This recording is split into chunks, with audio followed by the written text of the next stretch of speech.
আমার জন্য আমার এলাকার মানুষকে যেন বঞ্চিত করা না হয়।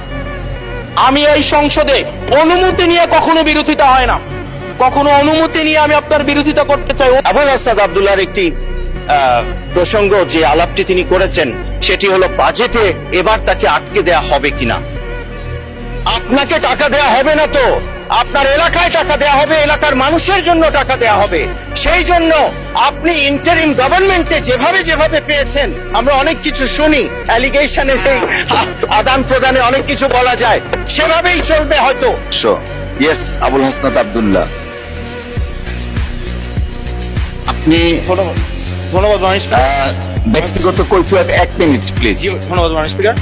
বিধি 274 অনুযায়ী মাননীয় স্পিকার, ব্যক্তিগত কৈফিয়ত যেহেতু আমার নাম ধরে বলা হয়েছে, আমি আমার বক্তব্যের কোথাও আমি এই শব্দ উচ্চারণ করিনি বা এই বাক্য বলিনি যে আমাকে যেন বরাদ্দ বঞ্চিত না করা হয়। আমি সেটি বলেছি যে আমার এলাকার মানুষকে যেন কোনোভাবে আমার বক্তব্যের কারণে আমার এলাকার মানুষকে যেন বঞ্চিত না করা হয়, 1 নম্বর বিষয়।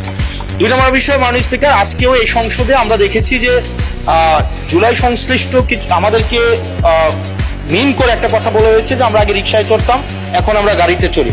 মাননীয় স্পিকার, এই সংসদে আজকে সরকার যারা আছে, আমি আপনাদের কাছে বিনীতভাবে অনুরোধ করব, এখন সরকারের যেই গোয়েন্দা সংস্থাগুলো আপনাদের নিয়ন্ত্রণে, ডিজিএফআই, এনএসআই, পুলিশ, তারপর হচ্ছে মিলিটারি, সবাই আপনাদের নিয়ন্ত্রণে।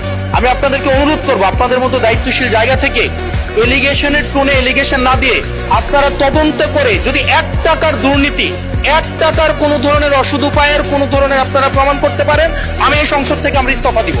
ধন্যবাদ মাননীয় সদস্য, ধন্যবাদ।